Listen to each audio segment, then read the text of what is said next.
Hi everyone, welcome back. In this lecture, we'll see how to create a Spring Boot REST API that handles HTTP put request. Well, basically client sends HTTP put request to update the existing resource. Alright, so in this lecture, we'll see how to create a Spring Boot REST API that handles HTTP put request. For example, consider we are using Postman REST client as a client to make the REST API call, and whenever a client make HTTP put request, then client have to select the HTTP put method over here. And if you look at the URL localhost 800/students/student ID and then operation, that is update operation.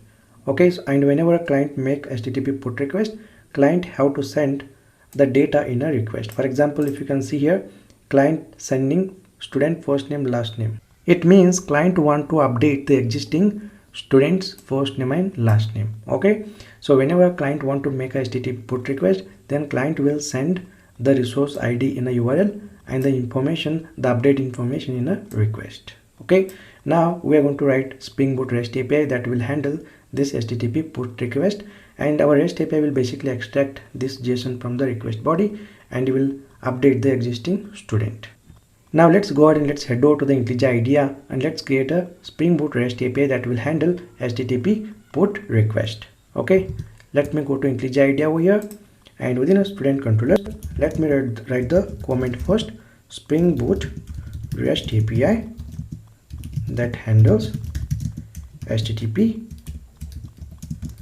put request. So this put request is basically for updating the resource, updating existing resource, and this HTTP post request is basically for creating new resource. I hope you know the difference between post and put. Post is used to create the new resource, put is used to update the existing resource. Alright, so here let me go ahead and let me create the REST API. So just type public and let's give return type of the method as student, and let's give method name as a update student.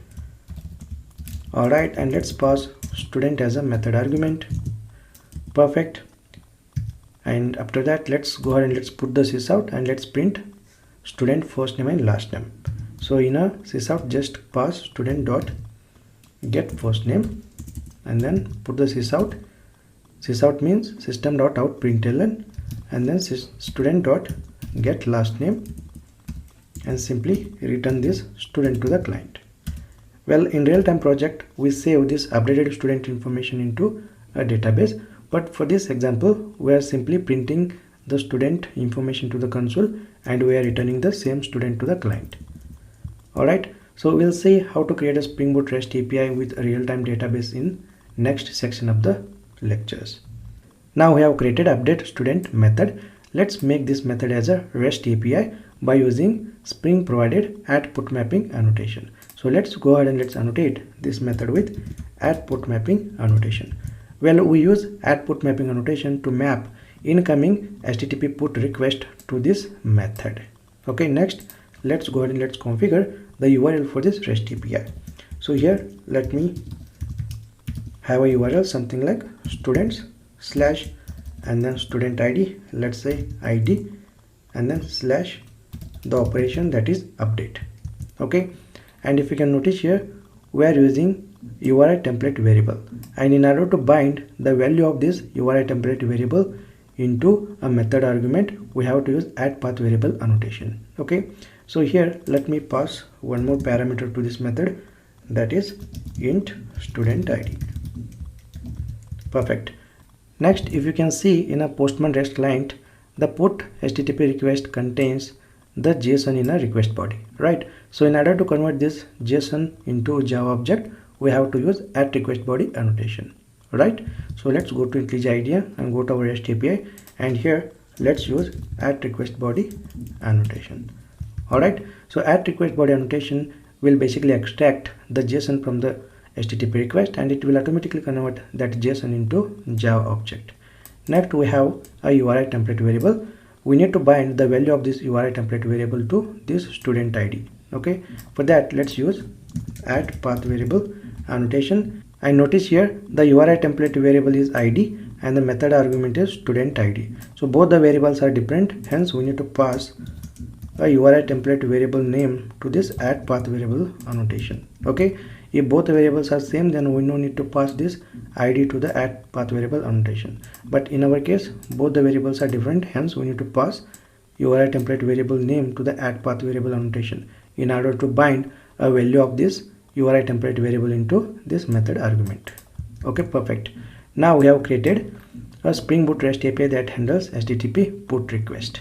Okay, just remember, whenever you want to create a Spring Boot REST API that handles HTTP put request, then you have to use add put mapping annotation to map the incoming HTTP put request to this URL, and you need to pass a ID of that resource in a URL, and you need to use add request body annotation to extract the JSON from the HTTP request and convert that JSON into a Java object, and you need to use add path variable annotation to bind the value of URI template variable into method argument.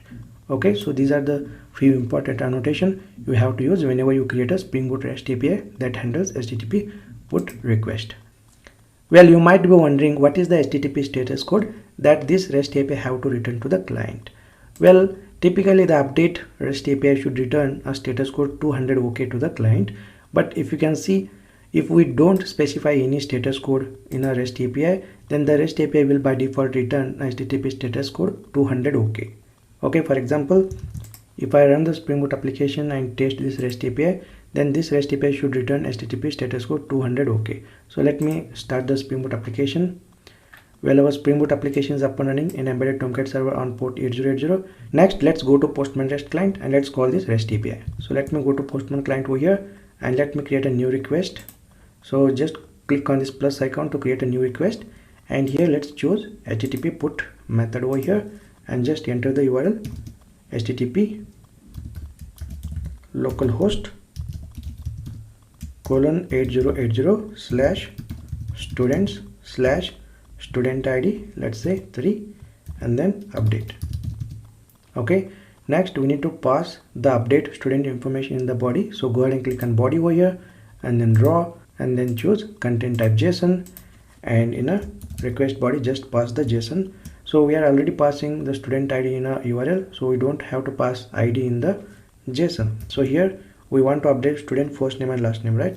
So just have a student first name here, and let's say Ram, and then last name Jadhav. Perfect. Next, let's go and click on this send button over here, and there we go. You can able to see the client got the response, and if you can notice here the status code 200 OK. Alright, if you can observe the REST API here, the REST API don't return any status code. Okay, it means by default this REST API return HTTP status code 200 OK.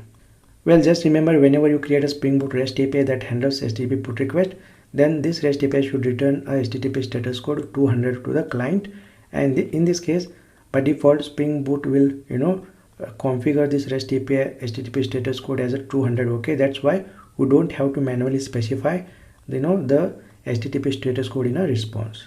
Okay, and if you can observe the create REST API over here, Spring Boot by default provides 200 OK status code in a response, but in this case we want to configure the HTTP status code as a 201 created. That's why we have used add response status annotation to configure HTTP status code in a response. Okay, I hope you understood the difference between these two REST APIs.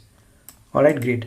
In next lecture, we'll see how to create a Spring Boot REST API that handles HTTP delete request. Okay, great. I will see you in the next lecture.